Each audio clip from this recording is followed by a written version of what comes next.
ኔቨር ጊቭ አፕ የሚለው ዊዝደም ነው። እኔ በቃ ያው ሞክር እምቢ ካለህም ሞክር ነው።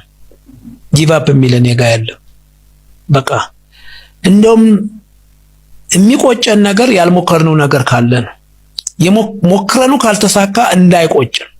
ስለዚህ ደጋግመን ተስፋ መቁረጥ በእኔ ጋር ቦታ የላት። ታይታችሁታል አይደል? ቪዲዮ መውደቅ፣ መነሳት፣ መሄድ ምናምን ብዙ ነገር አስተማረኝ። ሰሞኑን ልጅነቴን ላስታውስ አንድ ቦታ ሄድኩና ላቤት ይኸውላችሁ ልጅ ለምን ደስ እንደሚለን ታውቃላችሁ? ነፃ ነው። አንድ ሰዎች ምን አሉኝ አይልም። በነፃነት መኖር ባለበት ዓለም ውስጥ የራሱ ዓለም ውስጥ ሆኖ ይኖራል ምናምን እና ተስፋዬ ልጆች ደስ የሚሉ ልባቸውም ንጹህ የሆነው ለዛ ነው። እኔና እናንተ ብዙ እያወቅን በመጣን ቁጥር እያደግን በመጣን ቁጥር ብዙ ኢንፎርሜሽን አምሯችን ውስጥ አጠራቀምንና ብዙ ያወቅን መስሎን ነው ህይወት የከበደን። አሁን እኮ ለልጆች ህይወት የቀለለ ከተባለ ብዙ ከማወቅ ይልቅ ብዙ እየኖሩ ነው። እኔና እናንተ ብዙ አውቀናል፣ ብዙ ተረድተናል። ስለዚህ ከሞከር ከማረግ ከመኖር ህይወት ላይ የተሻለ ነገር ከማምጣት ይልቅ ራሳችንን ማስነፍ፣ ተመሳሳይ ነገር ላይ ራሳችንን ማቆየት፣ መፈላሰፍ ምናምን ይቀለናል። ይውላችሁ ህይወት ምንም አዲስ ቀመር የለውም። የሆነ ነገር እንፈልጋለን፣ እንነሳለን።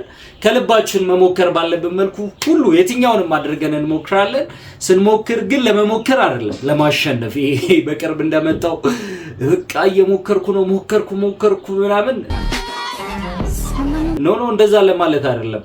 ለመሞከር ከመሞከርክማ አእምሮ ራሱ የሚያውቀው በቃ ሞከር ላርግና እንዴትም ካልሆነም ኧረ የኔ አባት ካልሆነም የሚባል የለም ህይወት ላይ። በቃ ግዴታ መሆን አለበት ነው። ግዴታ ደግሞ መሆን አለበት ብለን ለመሄድ ይሄ መሞከር ሳይሆን ለማሳካት መሞከር ላይ መሄድ ግዴታችን ነው። ስፔሻሊ ኃይሌ ገብረስላሴ በድግግሞች ሲያነሳው የምንሰማው ምን ሲባል ጊቭ አፕ ማድረግ እሱ ጋር የለም አይደል? ሁሉ ጊዜ እኮ እንሰማለን ከሱ ጋር።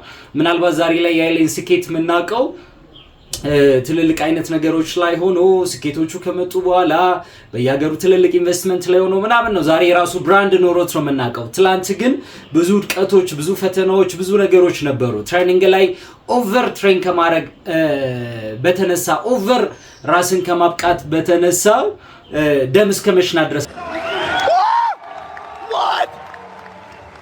ከዛ በጣም ደግሞ ፈኒስት የሆነው አንድ እንትን አሸንፎ አንድ ቦታ ላይ ተሞክሮን ሼር ያደረገን በጣም ደስ የሚል ነገር ሰማው።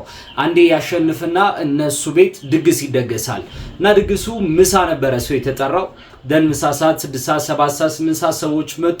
ቁጭ ብለው ግን ሲበሉ ሲጠጡ ሊሄዱ አልቻሉም። እሱ 10 ሰዓት ላይ ትሬኒንግ ነበረው። ስለዚህ ለ10 ሰዓት ትሬኒንግ ምን አደረገ? ተነስቶ በበር መውጣት ስለማይችል በአጥር ዘሎቶ ትሬኒንግ ሰራ። ዋይ ከተባለ ቢኮዝ ኦልዌይስ ለኔክስት አቺቭመንት ሙከራ ላይ ስለሆነ ይሄ አንድ ነገር አሳካው ቀረው ምናምን አይነት ሳይሆን ሁሉ ጊዜ መሞከር ላይ ማድረግ ላይ ቀጣዩን ደግሞ ምንድነው ማሳካው ቀጣዩን ደግሞ ምንድነው ማመጣው ላይ ስለሆነ ያለው ይኸውልህ በደንብ አዳምጠኝ። ይሄንን ምናልባት በህይወት ብዙ ወድቃችሁ ሊሆን ይችላል። ምናልባት በህይወት ብዙ ተፈትናችሁ ሊሆን ይችላል።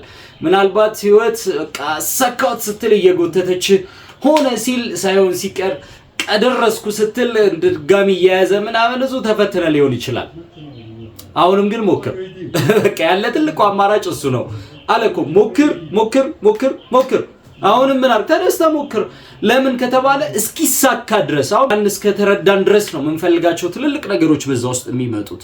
ስለዚህ ሙከራዎቻችን ይሄ ለመሞከር ወይም ደግሞ ሆነ ሞከርኩት ምናምን ለማለት ሲሆን ግዴታ ለማሳካት መሆኑን እስካላረጋገጠን ድረስ ዝም ብለው ፍላጎት ነው የሚሆኑብን። ሙከራዎቻችን በሙሉ በልጅ ልብ ይሁኑ።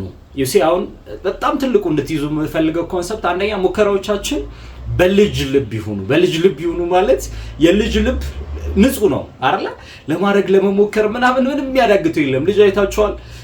ለምሳሌ ከረሜላ ይገዛልኝ ይልና ያው ልጆች ያላችሁ ታውቁታላችሁ። እኔ አይላባውን የምኖርበት ፐርሳማ ላይ ልጆች አሉና አንዴ ለልጆቹ ቸኮሌት ምናምን መስጠት አስለመድኩና ዴአር በቃ በጣም የሙከራቸው ሁሉ ጊዜ ሲያዩ የሚታያቸው ቸኮሌት ነው። which means ሁሉ ጊዜ ሙከራ ላይ ናቸው። ምን ለማድረግ ያን ቸኮሌት ለማግኘት ጌል ለማድረግ ለመብላት።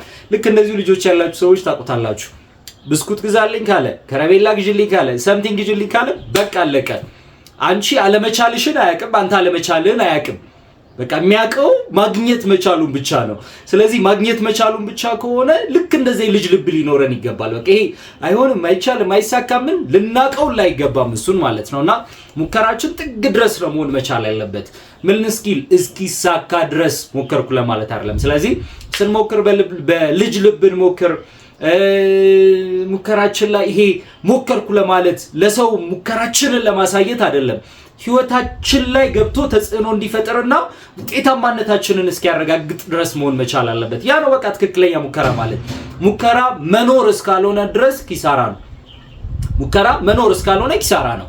ያ ማለት አንድ ሰው ሙከራው ለመኖር አድርጎት ጥግ ድረስ አሳክቶት ካልኖረው በሙከራ ውስጥ ኪሳራ፣ ጊዜን ትከስራለህ፣ ሐሳብን ትከስራለህ፣ እውቀትን ትከስራለህ፣ ኢነርጂ ደግሞ ከምንም በላይ ሉዝ ካደረግነው የሚያስጠላ ነገር እሱ ነው። ከጊዜም ከምንም በላይ ለአንድ ነገር የምትሰጠው ስሜት ኢነርጂ ያ ሉዝ ማድረግ በራሱ ያናዳልና ሁሉ ጊዜ ሙከራችን ይሄ ሞከረ እንትን አለፍ በቃ እሱ እኮ ያቻለውን አድርጓልና እንዴ እስኪሳካ ነው እንጂ ይኸውላችሁ ፕላን አይደለም የሚቀየረው፣ ወይም ደግሞ መዳረሻችን አይደለም የሚቀየረው፣ መንገዱን ነው የምናስተካክለው።